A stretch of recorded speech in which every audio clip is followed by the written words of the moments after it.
이름으로 기도합니다. 아멘. 평안들 하셨습니까? 오늘 우리 중고등부 예배를 드리는데 창밖을 보니까 꽃이 피었더라고요. 봄꽃이 벌써 피었어요. 저게 무슨 꽃인지 그런데 모르겠어요. 저게 매화인지 하여튼 하얀 꽃이 활짝 이렇게 피어 있더라고요. 우리 그런 의미에서 한번 서로 앞뒤 좌우로 인사하도록 하겠습니다. 우리의 인생에도 꽃이 핍니다. 예, 한번 인사하겠습니다. 우리의 인생에도 꽃이 필 줄로 믿습니다. 예, 어두운 시간 반드시 지나갑니다. 힘들고 어두운 시간은 반드시 지나갈 것이고 하나님께서 우리에게 주시는 새로운 날이 반드시 오게 될 줄로 믿습니다. 하나님께서 우리를 사랑하시니까요. 하나님께서 우리를 지키시니까, 하나님께서 우리의 보호자가 되시니까 반드시 힘들고 어려운 시간들을 이겨내고 우리가 하나님 앞에서 웃게 되고 하나님을 기뻐 찬양하게 되는 복된 은혜의 역사가 있을 줄로 믿습니다. 여러분, 육상 경기에 보면 100m 달리기가 있잖아요. 100m 달리기에 있어서 마의 벽이라고 하면 10초를 이야기했습니다. 인간이 아무리 빨라도 10초 이전에 들어올 수는 없다, 그렇게 이야기를 했었거든요. 그런데 10초의 이 기록을 최초로 깬 사람이 나타납니다. 1968년에 짐 하인스라는 사람이 100m 달리기에서 9초 95로 100m를 달려냅니다. 이 사람이 깨고 난 이후에 이 기록이 계속해서 좀 깨지거든요. 다음에 기록을 깬 사람이 누구냐 하면 칼 루이스라는 사람입니다. 저는 이 사람은 좀 이름을 많이 들어본 것 같아요. 칼 루이스가 9초 86을 기록합니다. 그리고 다음에 또 기록을 깬 사람이 나타났는데 모리스 그린이라는 사람이 9초 79로 100m를 달립니다. 그리고 다음에 또 이 기록을 깬 사람이 나타났는데 그 유명한 2009년도에 우사인 볼트라는, 많이 들어보셨죠? 우사인 볼트. 이 사람이 100m를 몇 초에 달렸느냐? 9초 58입니다. 굉장히 빠른 거죠. 인간 탐한 이렇게 이제 이야기할 정도입니다. 지금은 육상에 있어서 100m 달리기 하면 단연코 우사인 볼트를 이야기합니다. 100m를 이야기할 때 짐 하인스나 칼 루이스나 모리스 그린 이렇게 말하는 사람은 없습니다. 단연코 우사인 볼트를 이야기합니다.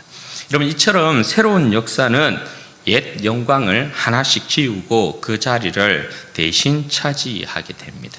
여러분, 같은 이야기이지만 다른 차원에서 하나 더 말씀드리자면요, 청춘 남녀들이 사랑을 하고 헤어지기도 하잖아요.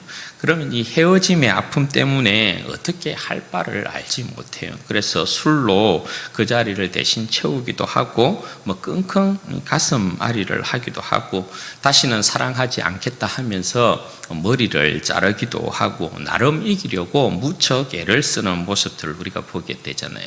그런데 여러분, 그런 방법으로는 이 사랑의 이 아픔을 이겨내지 못하죠. 상처를 이겨내지 못하죠. 그런 방법들은 사실은 스스로의 목을 그냥 목재는 그런 부분이라고 할 수 있습니다. 그럼 사랑의 아픔을 치료하는 가장 좋은 방법은 뭘까요?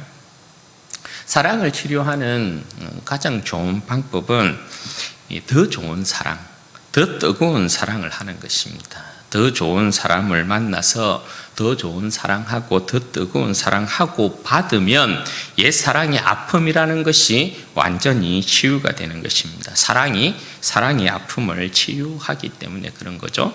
새 것이 오면 옛 것은 치료되고 묻혀지고 사라지고 덮여지게 됩니다. 여러분, 우리의 인생도 그렇지 않습니까? 새 것이 오면 옛 것은 항상 사라지게 되어 있어요. 새 것의 영광이 찾아오게 되면, 새 것의 영광이 이전 것보다 더 크게 되면 옛날의 영광이라는 건 반드시 여러분 잊혀지게 되고 새 영광에 그 자리에 영광을 내어주게 되어 있는 거죠. 여러분, 이런 면에서 어떤 인생이 복된 인생이냐? 더 좋은 것으로 체험받고 더 영광된 것으로 누리는 인생이 진짜 복된 인생이다, 그렇게 말씀드릴 수 있는 거죠. 여러분, 오늘 본문의 말씀이 이와 같은 내용을 이야기하고 있습니다. 하나님께서 이스라엘 백성에게 이전과는 비교할 수 없는 더 큰 사랑과 영광을 저들 가운데 보여주시고 약속하심으로 저들이 받고 있었던 상처와 아픔을 치유하시고 위로하시는 내용이 오늘 본문에 있는 말씀입니다. 여러분, 먼저 8절에서 13절까지의 내용인데요. 여기에서는 태초부터 홀로 계신 하나님, 상천하지에 홀로 한 분이신 하나님, 그리고 진정 살아계셔서 역사를 주관하시는 유일하신 하나님은 오직 이스라엘의 하나님이시다라는 것을 증거하고 있는 내용입니다. 9절 내용의 말씀에 보시면 하나님께서 자신의 법정에 다시금 이 열방과 민족들을 불러내고 있습니다. 다 모으고 있습니다. 그 이유가 뭐냐? 하나님께서 자신을 증명하기 위해서입니다. 자신이 유일한 하나님이며 역사의 주관자이심을 증명하기 위해서 모든 열방과 민족들을 하나님의 법정으로 불러내고 있습니다. 그리고 하나님께서 열방과 민족들에게 말씀하십니다. 너희 신들 중에 참신이 있다면 지난날의 역사를 해석하고 앞으로 일어날 일에 대해서 한번 말해보라. 지난 시간에도 이야기했던 내용이다, 그죠? 하나님께서 법정에서 모든 열방과 민족들을 불러놓고 그 신들에게 이야기하는 거예요.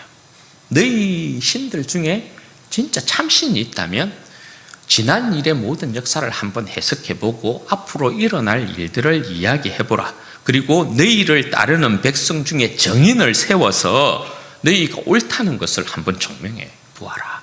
그렇게 하나님께서 말씀하는 거예요. 그런데 여러분, 세상의 어느 신이 그와 같이 할 수 있겠습니까? 세상의 모든 신들은 사람이 지어내고 만들어낸 우상에 불과하여서 그렇게 할 신도 없고, 민족과 열방들 가운데 자기들이 믿는 신이 진짜 역사의 주관자라고 주장할 정인이 하나도 없는 것이죠. 그때 하나님께서 다시 말씀하십니다. 10절 말씀해 보면 나는 있다. 너희는 없지? 나는 있다. 나는 내 역사를 증명할 내 백성들이 있다. 정인들이 있다. 이렇게 말씀하십니다. 하나님의 살아계심과 그 역사를 증명할 자로 부름받고 있는 백성이 여러분 누굽니까? 이스라엘 백성이에요. 하나님께서 그 자신과 역사를 위해 이스라엘 백성을 자신의 정인, 자신의 종으로 삼았다. 이렇게 말씀을 합니다. 그리고 그들에게 보이신 것이 뭐냐? 11절에서 13절 말씀이에요. 나 곧 나는 여호와라. 나 외에 구원자가 없느니라. 내가 알려주었으며 구원하였으며 보였고 너희 중에 다른 신이 없었나니 그러므로 너희는 나의 정인이요 나는 하나님이라. 여호와의 말씀이니라. 과연 태초로부터 나는 그이니 내 손에서 건질 자가 없도다. 내가 행하리니 누가 막으리요. 여러분, 이 말씀은 무엇을 이야기하냐면 하나님께서 애굽 땅 가운데서 이스라엘 백성을 구원하실 때 그냥 구원하는 것이 아니라는 것입니다. 애굽 백성들이 믿고 있었던 헛된 우상들, 하나님께서 그들이 믿고 있었던 헛된 신들을 모두 멸한 사건이 10가지 재앙이었지 않습니까? 하나님께서 애굽 땅에서 이스라엘 백성들을 구원해 내실 때 10가지 재앙으로 애굽 땅 가운데 치셨습니다. 그들이 믿고 있는 헛된 모든 신들, 우상들을 하나님께서 한마디로 치신 것이란 말이죠. 그때 하나님께서 자신의 권능과 능력을 친히 나타내셔서 이스라엘 백성들에게 보이십니다. 그리고 그들을 구원해 내시죠. 그리고 그들을 시내산으로 다 인도를 하십니다. 그죠? 그 시내산에서 하나님께서 어떻게 합니까? 그 백성에게 친히 강림하셔서 그 자신의 영광을 나타내십니다. 그리고 그들에게 음성까지 들려주십니다. 이스라엘 백성은 시내산에서 이와 같이 하나님의 그 영광을 친히 보았고 주님의 그 음성을 친히 들었던 백성이었어요. 그리고 가나안 땅으로 그 백성을 인도하는 것도 여러분 무엇에 기인합니까? 하나님께서 그냥 너희는 가나안 땅으로 들어가 그렇게 말씀한 것이 아닙니다. 하나님께서 그냥 인도하다 보니까 가나안 땅이네, 이 땅에서 너희들 살아 이렇게 말씀한 것이 아니었어요. 가나안 땅으로 인도한 것도 여러분 뭡니까? 하나님께서 미리 그 조상들에게, 아브라함과 이삭과 야곱에게 하나님께서 미리 말씀하신 그 언약에 따라서 그 일들을 진행시킨 것이었죠. 하나님께서 그 자신이 먼저 계획하시고 뜻하심으로 말미암아 이루어진 일이 그 백성이 가나안 땅에 들어가는 일이었어요. 바벨론에 여러분 포로로 끌려간 이 사건도, 바벨론에서부터 귀환하는 이 일도 여러분 뭡니까? 하나님께서 그냥 될 대로 되라 하는 식으로 그렇게 해서 이루어진 일이 아니라는 거죠. 하나님께서 선지자들에게 미리 말씀하셨어요. 그죠? 너희들이 반드시 바벨론으로 포로로 끌려가게 될 것이다. 하나님께서 분명히 말씀하셨고, 너희들이 70년 이후에 다시금 고국 땅으로 돌아올 것이다. 하나님께서 분명히 말씀하셨어요. 이것은 하나님께서 계획하신 일이어서 그 누구도 막을 자가 없어요. 그래서 하나님께서 오늘 그 자신을 어떻게 이야기합니까? 태초로부터 나는 그다. 태초로부터 나는 하나님이었다. 그렇게 말씀하세요. 하나님께서 태초로부터 존재하고 계셨던, 이미 계셨던 그 하나님께서 계획하고 뜻하신 일이어서 모든 일들이 역사의 주관자이신 하나님으로부터 그 모든 일들이 그의 뜻에 따라서 이루어졌다. 그렇게 말씀하고 계시는 거예요. 그런데 여러분, 안타까운 게 뭡니까? 하나님의 백성인 이스라엘 백성이 하나님의 정인으로, 하나님의 종으로 부름받은 이스라엘 백성이 하나님의 살아계심과 그 역사를 증명해야 될 이스라엘 백성이 기머거리예요. 그들이 맹인이에요. 열방과 민족들에게 이 이스라엘 백성들이 하나님이, 자기들의 하나님이 유일하신 하나님이시고 역사의 주관자이심을 증명을 해야 되는데, 그래서 하나님께서 그들을 택하시고 하나님의 그 위엄과 영광과 능력을 친히 보였음에도 지금 그 백성들이 뭐예요? 기머거리와 맹인이 되어 있다는 거예요. 하나님의 정인으로서의 능력을 상실하고 있는 이스라엘 백성의 모습이라는 거예요. 따라서 하나님께서 다시금 자신의 사랑을 이스라엘 백성을 위해 나타내세요. 저들의 닫힌 길을 열고 감긴 눈을 뜨게 하기 위해서 하나님께서 다시금 그 백성을 위한 사랑, 그 백성을 위한 새로운 일을 나타내십니다. 이게 하나님의 사랑이에요. 14절에서부터 21절 말씀인데요.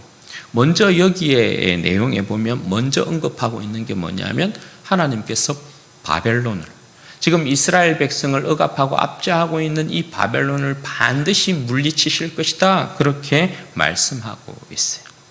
여러분, 지금 이스라엘 백성들이 기가 막히고 눈이 감기게 된 이유가 뭡니까? 그 원인이 바벨론이죠. 바벨론. 이들 세계와 신들로 인해서 이스라엘 백성들은 지금 하나님과 그 역사를 보고 있지 못해요.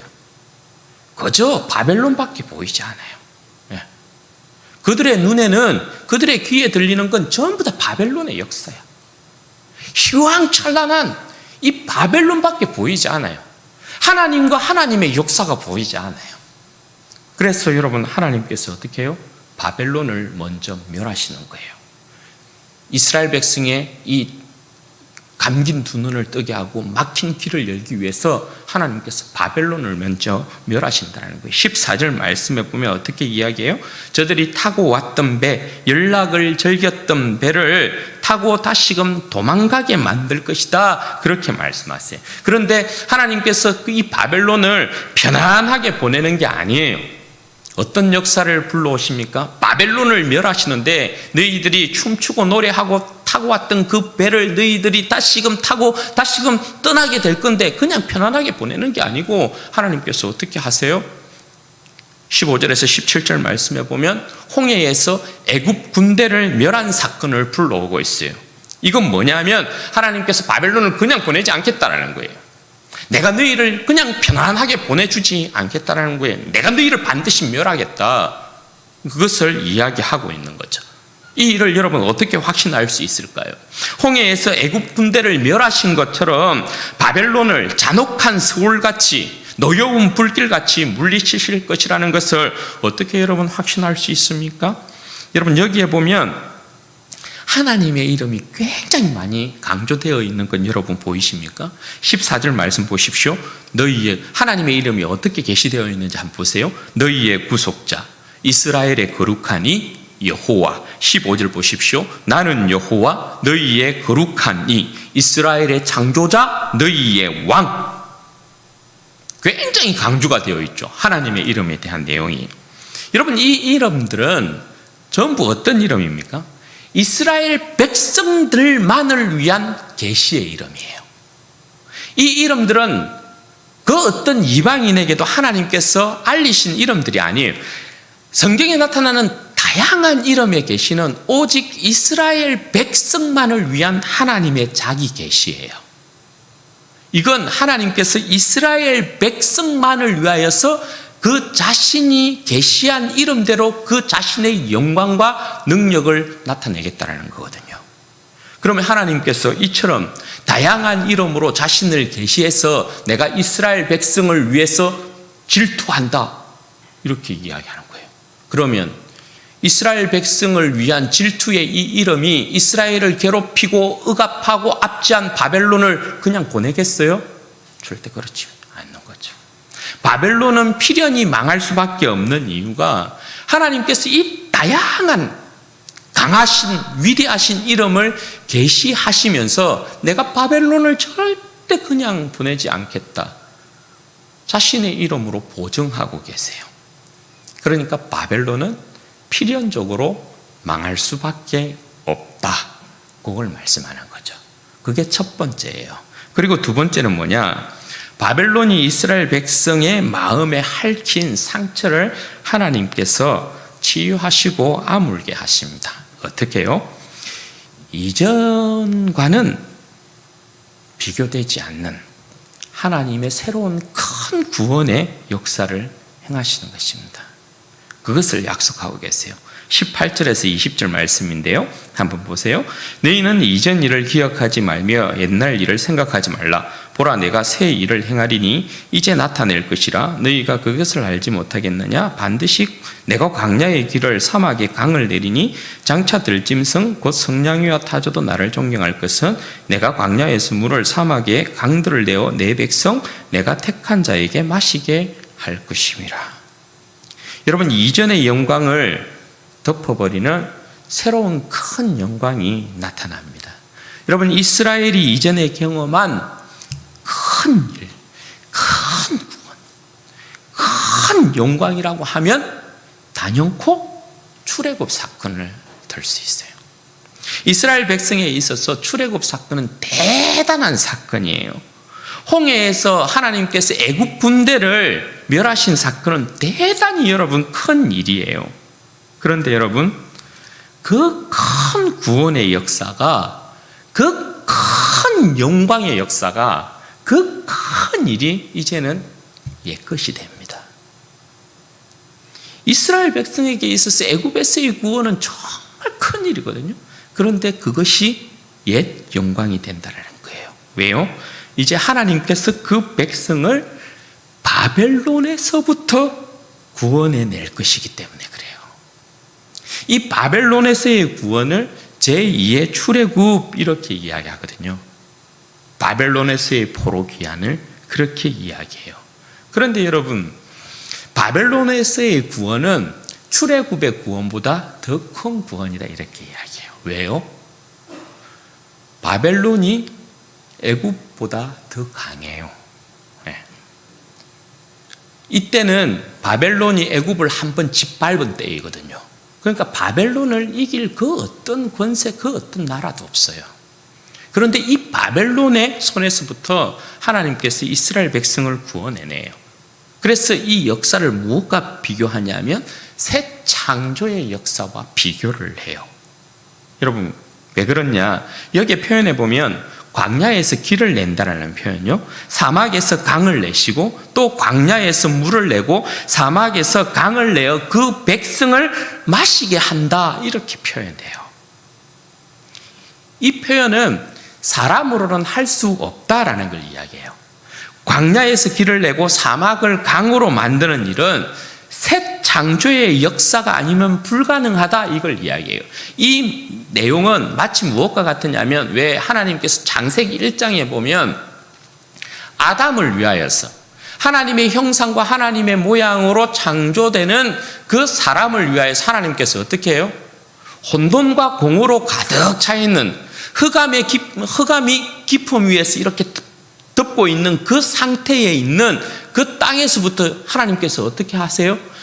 빛을 비추시고 궁창을 만들어내시고 땅을 솟아내게 만드시고 거기에다가 새를 집어넣고 물고기를 만드시고 모든 푸른 나무들, 채소들, 그 모든 것들을 다 세팅을 시켜 놓잖아요.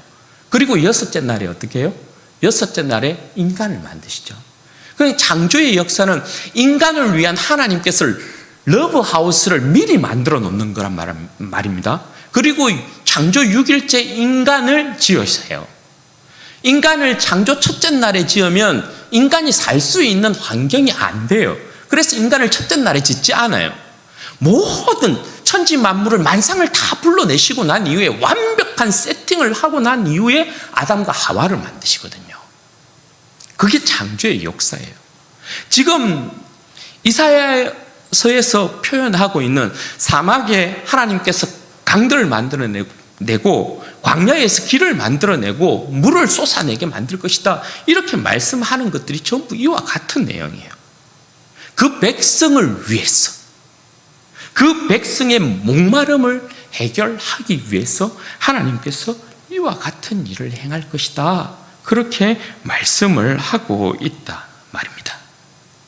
그러니 여러분, 이 모습을 보는 들짐승들, 곧 여기에서 말하는 승냥이와 타조도 하나님을 존경할 수밖에 없겠죠.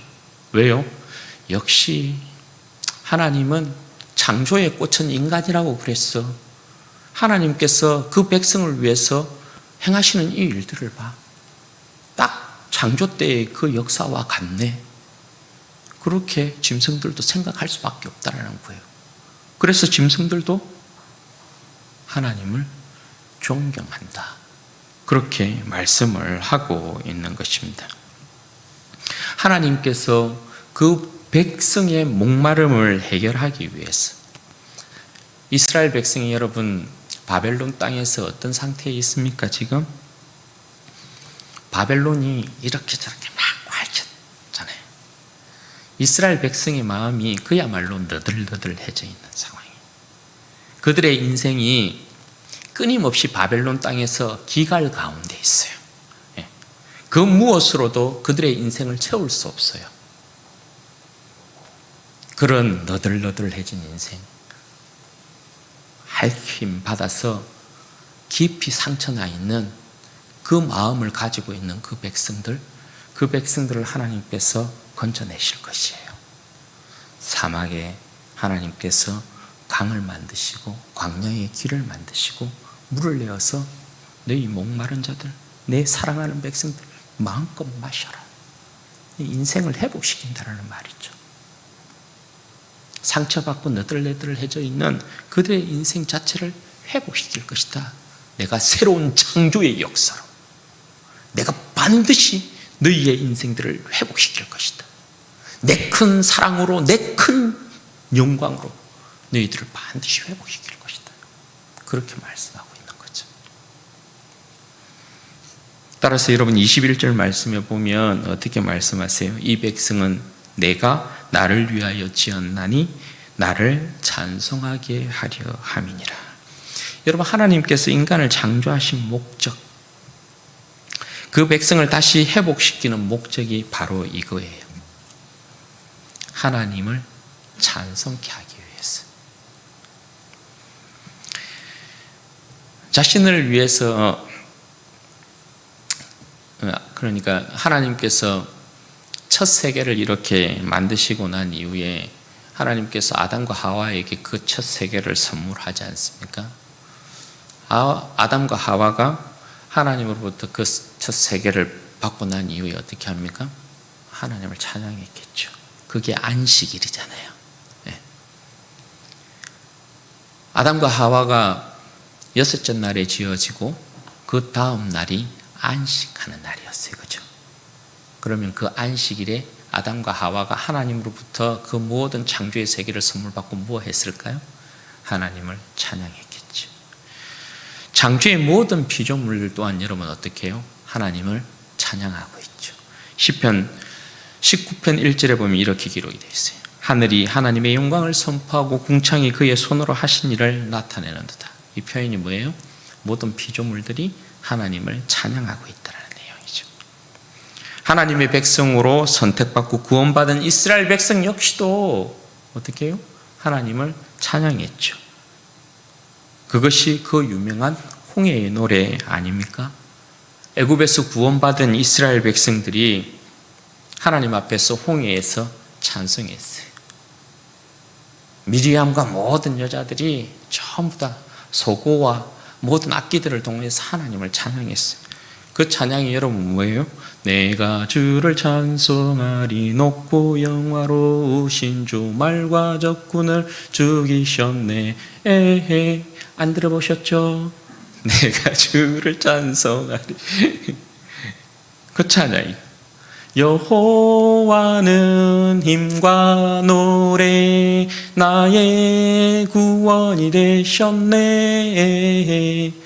이 찬양이에요. 네. 애굽에서부터 그 애굽의 군대로부터 구원받은 이스라엘 백성이 하나님을 찬양했죠. 그리고 오늘 다시금 하나님께서 그 백성에게 자신을 마땅히 찬송해야만 하는 분명한 역사를 약속하고 계시는 거예요. 내가 새 창조의 역사 가운데 그 영광과 능력 가운데 너희를 바벨론 땅 가운데서 구원해내겠다.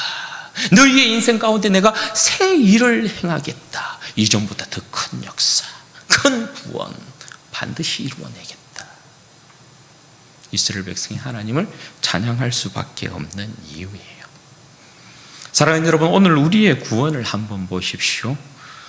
우리의 구원을 과연 그 옛날 이스라엘 백성들이 구원받았던 그 출애굽의 사건과 바벨론 포로 귀환 사건과 비교할 수 있을까요? 여러분, 출애굽 사건과 바벨론에서부터의 이 구원의 사건도 큰 권세에서부터의 구원이어서 대단히 큰 구원이고 큰 사건이고 큰 영광이었습니다. 여러분, 그러나 우리의 구원은 여러분 어떤 구원입니까? 우리의 구원은 죄와 사망의 권세에서부터의 구원이지 않습니까? 하나님께서 아들 예수 그리스도를 통해서 이루신 구원이며 십자가를 통해서 이루신 구원이며 아들의 죽음과 부활을 통한 구원입니다.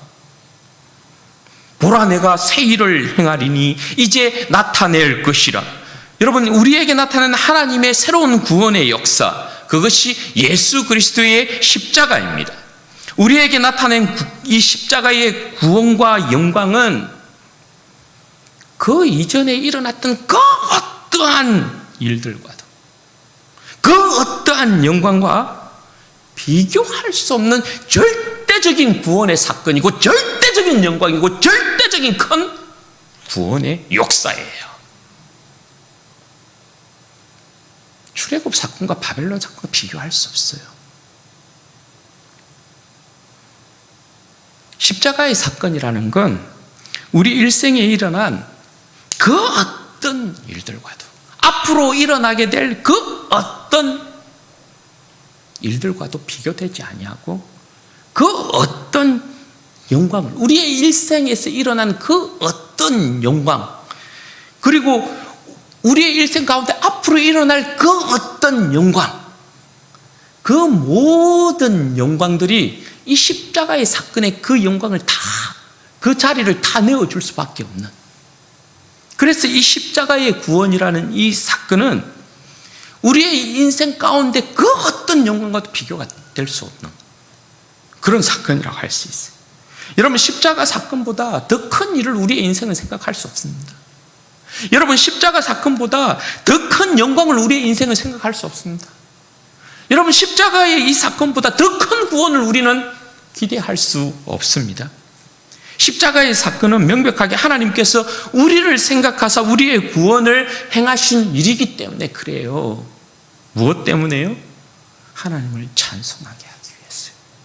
우리는 이 십자가 사건 때문에 어떤 일이 있더라도, 어떤 일을 만나더라도 주님을 찬송할 수밖에 없어요. 우리의 찬송을 그 어떠한 일들 가운데 빼앗길 일이 없단 말입니다. 우리가 아파도 병들어도, 우리가 죽음 앞에 놓여도, 우리가 어떤 고난과 어떤 역경을 만나도, 우리가 어떤 시련 앞에 있든지 간에 우리는 찬양을 놓칠 수 없어요. 왜? 십자가의 구원은 우리의 인생을 이미 완전한 구원으로 완성시켜 놓고 있기 때문에 그래요. 그래서 여러분, 바울과 실라도 감옥에 갇혔을 때, 죽음 앞에 놓였을 때에도 어떻게 합니까? 하나님을 찬양하잖아요. 이 찬송은 빼앗길 수 없어요. 절대 빼앗겨서도 안 돼요. 십자가의 구원이란 우리의 인생이 이미 완성되었다는 것을 우리 가운데 선포하고 있기 때문에 그래요. 따라서 여러분, 사도 바울 같은 경우도 영광스러운 하나님 앞에서 에베소 교인을 위해 기도할 때 그 감격의 첫 마디가 뭐부터 나옵니까? 에베소서 1장 3절에 보면 이렇게 시작하거든요. 찬송하리로다 하나님 곧 우리 주 예수 그리스도의 아버지께서 그리스도 안에서 하늘에 속한 모든 신령한 복으로 우리에게 복 주시되. 여러분, 이거 아니겠어요? 여러분, 우리의 인생이 어찌 그리스도 안에서 신령한 하늘의 복을 받아 누릴 존재들이 된단 말입니까? 그리스도 안에 있는 하늘의 신령한 복이야말로 우리의 인생의 모든 목마름을 해결하는 복 아닙니까? 그죠? 예수 그리스도 안에서 이 하늘의 복이 주어졌다는 거예요. 죄와 사망의 권세 가운데에서 너덜너덜해져 있고 상처받고 있는 우리의 인생들이 예수 그리스도로 말미암아 하늘의 신령한 복을 받아서 우리의 인생이 회복되어져요. 우리의 인생이 온전케 돼요. 그래서 하나님을 찬송할 수밖에 없는 거예요. 그리스도 안에서 구원받은 백성들의 최종적인 모습을 그릴 때에도 어떻게 여러분 이야기합니까? 계시록 7장에 보면 예수 그리스도로 말미암아 승리한 백성들, 그러니까 각 나라와 족속과 백성과 방언에서 아무라도 능히 셀 수 없는 큰 무리들이 나와서 하나님과 어린 양을 찬송합니다. 어떻게 해요? 구원하심 보좌에 앉으신 우리 하나님과 어린 양께 있도다. 하나님이 찬양받으셔요. 그 백성들로부터. 사람의 제일 되는 목적이 무엇이뇨? 여러분, 사람이 제일 되는 목적이 뭡니까? 우리 신앙 고백서에 소요리 문답 제1번 사람이 제일 되는 목적이 무엇이뇨? 하나님을 영원토록 기뻐하고 즐거워하는 것. 우리의 인생의 제일 되는 본분이 뭐냐면 우리를 구원하신 하나님을 기뻐하고 즐거워하는 것입니다. 그분을 영화롭게 하는 것입니다. 그게 우리의 인생의 제일 되는 목적이다. 그렇게 이야기해요. 하나님께서 예수 그리스도 안에서 우리를 구원하신 이유, 하나님을 찬송하게 하기 위함이다. 그렇게 말씀하고 있는 거죠. 하나님께서 아들을 통해서 그 자신이 찬송받으시기 위해서 여러분 어떤 열심을 내셨는지 여러분 이걸 기억하고 계셔야 돼요. 그 모든 자신의 이름과 능력을 동원하고 계셨다는 사실, 동원하셨다는 사실, 이걸 기억하셔야 돼요. 여호와 이스라엘의 거룩한 이 구속자, 이스라엘의 창조자, 너희의 왕, 여기에 더해서 우리를 구원하여서 하나님이 찬송받으시기 위하여서 여기에 더해진 이름이 여러분 뭡니까? 요한복음에 보면 예수님께서 부활하신 이후에 나의 하나님, 너희의 하나님, 나의 아버지, 너희의 아버지께 내가 올라간다라고 하라. 여기에 새롭게 계시된 이름이 여러분 아버지라는 이름이에요. 아버지. 여러분 아버지라는 이 이름에 계시는 사실 하나님께서 우리에게 아버지라는 이름을 계시하셨으니까 우리에게 아버지 노릇해 준다라는 말씀이거든요. 이 아버지라는 이름의 계시는 구약에 계시된 모든 이름에 있어서의 총체라고 할 수 있어요. 한마디로. 그렇게 말해도 과언이 아니에요. 이 아버지라는 이름은 그동안 계시되었던 모든 하나님의 자기의 이름, 그 자신의 어떤 역사에 있어서 총체, 모든 것을 담고 있는 이름이 아버지라는 이름의 계시예요. 아들의 생명은 아버지이잖아요. 아버지께서 우리를 구원하셔서 우리를 그의 자녀 삼았다는 건 구약에 나타난 그 모든 역사와 그 하나님 이름의 계시의 능력과 그 모든 영광 우리에게 아낌없이 쏟아붓는다는 거거든요. 그래서 그 아버지께서 아들을 우리에게 아낌없이 내어주신 것입니다. 얼마나 놀라운 사랑인지 모른다는 거죠, 이게. 그리고 여러분, 우리의 창조자이자 죽음을 이기신 예수님이 우리의 주가 된다는 이 사실이요. 우리의 주님은 결코 힘이 없고 약한 분이 아닙니다. 죽음을 이기신 강하신 분이 우리의 구주가 되시는 예수님이라는 사실이요. 이 말은 예수님께서 우리를 끝까지 지킨다는 것입니다. 끝까지 우리의 구원을 책임지고 이루시는 분이 우리의 구주이신 예수님이라는 말이 되는 거예요. 우리 주님 외에는 구원자가 없습니다. 결단코 우리 구주 예수 그리스도 외에는 우리의 구원자가 없습니다. 그러므로 마땅히 우리는 주님을 찬양해야 돼요. 마땅히 찬양해야 될 이유가 있는 거죠. 찬송가에도 여러분, 만입이 내게 있으면 그 입 다 가지고 어떻게 한다고요? 내 구주 주신 은총을 다 찬양하겠네, 이거죠. 우리가 십자가의 그 은혜에 깊이 들어가면 깊이 들어갈수록 우리의 영혼이 자각하는 게 있어요. 그게 여러분 뭐예요? 주님 앞에는 내가 찬양 드릴 것밖에 없구나. 주님 앞에는 감사할 것밖에 없구나. 이거 아니에요. 네. 세상의 그 어떤 영광, 세상의 그 어떤 부귀 영화를 주님 앞에 구하는 게 아니라 주님의 십자가의 은혜 가운데 깊이 들어가면 들어갈수록 내 영혼 가운데 쏟아져 나오는 건 이 세상에서 내가 잘 먹고 잘 살아야 되겠습니다. 이게 아니죠. 주님을 찬양하는 것밖에 없어요. 날 구원하신 주님 찬양하는 것밖에 없어요. 날 구원하신 주님 앞에 감사하는 것밖에 없어요. 내 상황이 어떠한 상황 가운데 있든지 간에, 내 형편이 어떠한 가운데 있든지 간에 그것과 상관없이, 내가 힘들고 가난하고 병들고 그것과 상관없어요. 십자가의 은혜에 깊이 들어가면 들어갈수록 내 상황은, 내 형편과 처지는 온데간데 없고 주님을 찬양하고 주님을 찬송하고 찬양하고 주님 앞에 감사하는 것밖에 남지 않아요. 십자가의 은혜란 그렇게 큰 것입니다, 여러분. 그런 의미에서 여러분, 우리는 다 주 예수의 증인들이에요. 모든 민족과 열방 앞에서 주 예수를 증언할 자들이 우리라는 거예요.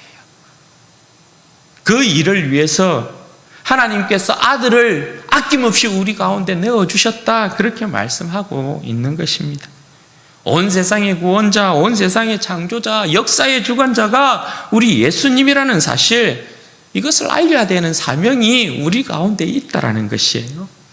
주님의 지상 명령이 여러분 뭡니까? 마태복음 28장 18절에서 20절 말씀해 보면 잘 아는 말씀이다, 그죠? 예수께서 나와 말씀하여 이르시되 하늘과 땅의 모든 권세를 내게 주셨으니 그러므로 너희는 가서 모든 족속으로 제자를 삼아 아버지와 아들과 성령의 이름으로 세례를 베풀고 내가 너희에게 분부한 모든 것을 가르쳐 지키게 하라. 볼지어다 내가 세상 끝날까지 너희와 항상 함께 있으리라. 주님께서 누구와 함께 한다고요? 그 자신을 증거하는 교회, 그 백성과 항상 함께 있으리라. 귀 막고 눈 감고 있으면 안 된다는 거예요. 주님께서 우리를 그 자신의 복음의 제사장으로 여러분 삼았다라는 거예요. 내 인생 가운데 찾아오신 예수 그리스도를 증거해야 되죠. 그죠? 하나님께서 아들을 통해서 이루신 구원의 역사를 여러분 증거해야 합니다. 예수 그리스도께서 죽으시고 부활하신 이 놀라운 사건을 여러분 증거해야 됩니다. 우리 인생의 최대의 사건, 인류에게 있어서 최대의 영광과 큰 구원의 사건이 예수 그리스도의 십자가이기 때문에 인류를 구원한 유일한 하나님의 영광스러운 새로운 일은 예수 그리스도의 십자가입니다.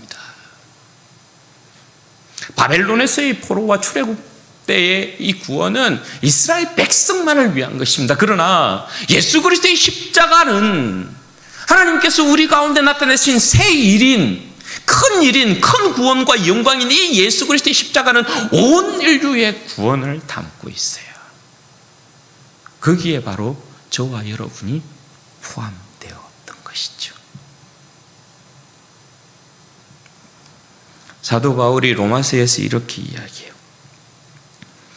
로마서 1장 16절에 보면 내가 복음을 부끄러워하지 아니하노니 이 복음은 모든 믿는 자에게 구원을 주시는 하나님의 능력이 됨이라. 먼저는 유대인에게요, 그리고 헬라인에게로 복음을 부끄러워하지 않는다. 여러분, 복음을 부끄러워하지 맙시다. 그런데 여러분, 실상 부끄럽죠? 안 부끄럽습니까? 막상 예수님을 증거하려고 하면 참 입이 떨어지지 않죠. 우리가 코로나 전에 전도 훈련 이렇게 막 했다가 코로나 터지는 바람에 지금까지 이렇게 오고 있잖아요. 그런데 그때 막 이렇게 이야기를 주고받으면 참 전도하는 것이 막상 전도하려고 하다 보면, 예수님 자랑하려고 하다 보면 참 입이 쉽게 안 떨어진다는 거예요. 복음을 부끄러워하는 건 아닌데, 그렇게 우리는 생각하는데 막상 입은 안 떨어지는, 그게 여러분 왜 그럴까요? 부끄러워하지 않는다 하지만 사실 그게 좀 부끄러워서 그런 거 아니겠어요? 왜 그럴까요? 그건 다른 게 아니라고 봐요. 그건 우리가 주님을 사랑하는 사랑이 부족해서인 것 같아요. 주님께서 나를 사랑하신 것만큼 우리가 주님을 사랑하고 있지 못하기 때문에 그런 거죠. 복음을 부끄러워하지 말아야지. 내 스스로 여러분, 내가 주문처럼 외운다고 내 마음을 굳세게 다짐한다고 복음을 부끄러워하지 않는 것이 아니에요. 그죠? 그게 마음대로 안 돼요. 그러니 여러분, 복음을 부끄러워하지 아니하려면 가장 먼저 회복되어야 될 것이 뭐냐 하면 주님을 사랑하는 것입니다. 사랑이 먼저 여러분 회복되어야 돼요. 주님께서 나를 어떻게 사랑하셨는지를 여러분 알고 내가 주님을 사랑하는 데 있어서 내 마음과 뜻과 내 힘을 다해야 되는 거예요. 나를 위한 여러분 그 영광스러운 하나님의 새로운 일이 예수님의 십자가였다라는 것을 여러분 기억하셔야 됩니다. 십자가의 사랑이 나를 붙잡으면요, 내 인생이 십자가의 사랑에 푹 잠기게 되면 우리의 심장 깊은 곳에서부터 누가 복음을 증거하지 말라고 해도 자연스럽게 복음을 증거하게 되어 있어요. 왜 그럴까요? 사랑은 부끄러워하는 것이 아니기 때문에 그래요. 사랑은 여러분 절대 부끄러워하지 않습니다. 내가 사랑하면, 사랑이 떳떳하면 누구에게든지 여러분 어떻게 해요? 내 사랑을 소개해요. 사랑은 부끄러워하지 않는 것입니다. 그러므로 더욱 여러분 우리는 예수님을 사랑하려고 해야 돼요. 주님께서 여러분 십자가의 큰 사랑으로 우리를 덮고 계셔요. 십자가의 사랑에서 모든 상처와 아픔과 모든 괴로움들은 아물게 되고 치유받게 되고 우리의 인생이 하나님 앞에 기쁨으로 즐거움으로 변하게 됩니다. 여러분 십자가의 큰 사랑을 끊임없이 누리게 되시기를 바랍니다. 묵상하셔야 돼요. 묵상하지 아니하고 십자가의 사랑이 내게로 그냥 물밀듯 넘치는 그 사랑으로 오는 일은 없어요. 그러면 기도할 때마다, 말씀 볼 때마다, 하나님을 예배할 때마다 십자가의 그 큰 사랑에 잠기셔야 돼요. 그래야 그 사랑을 여러분 누리게 되고 우리의 영혼이 회복하게 되고 하늘의 신령한 복으로 채워지게 됩니다. 이 세상에서 여러분 우리의 인생들이 얼마나 힘듭니까? 그렇죠? 얼마나 많은 상처와 얼마나 많은 괴로움들을 받습니까? 십자가의 사랑 가운데서 회복되시기를 바랍니다. 십자가의 사랑으로 다시금 회복하시기를 바랍니다. 십자가의 사랑으로 새로운 힘을 얻으시기를 바랍니다. 하나님 아버지께서 우리를 그렇게 사랑하고 계셔요. 힘들고 어려운 이 세상 가운데서 하나님께서 계속해서 우리에게 말씀하셔요. 내가 너를 위해 큰 일, 새로운 일, 큰 구원의 역사를 이루었단다. 그것이 내 아들의 십자가란다. 말씀하고 계세요. 이 십자가의 사랑 가운데 힘을 얻으시고 우리 사랑하는 모든 성도들이 주님을 날마다 찬송하시면서 주님과 함께 동행함으로 이 세상 넉넉히 이기시고 주님의 정인으로서의 삶을 감당해내시고 주님 앞에 충성된 백성들 되시기를 주님의 이름으로 축원드립니다. 아멘. 같이 한번 여러분 기도하십시다. 이 시간에 기도할 때에 그렇게 기도하겠습니다. 하나님 아버지께서 나를 사랑하셔서 내 인생 가운데 행하신 크고 위대한 일, 그 어떤 것과도 비교할 수 없고 견줄 수도 없는 그 새로운 큰 일이 예수님의 십자가였다는 사실, 나를 위한 일입니다. 세상 가운데 상처받고 세상 가운데 괴로움 당하고 죄와 사망 권세 가운데서 매여서 죽음으로 나아가고 있었던 내 인생 가운데 주님께서 행하신 일이 예수 그리스도의 십자가입니다. 하나님, 예수 그리스도의 이 십자가의 그 영광 하나님 누리게 해주십시오. 나를 위한 하나님의 이 새로운 큰 일, 놀라운 일, 영광스러운 이 구원의 일, 날마다 그 일을 묵상하게 하시고 그 일을 행하신 주님을 날마다 찬송하면서 새로운 힘을 얻게 하여 주옵소서.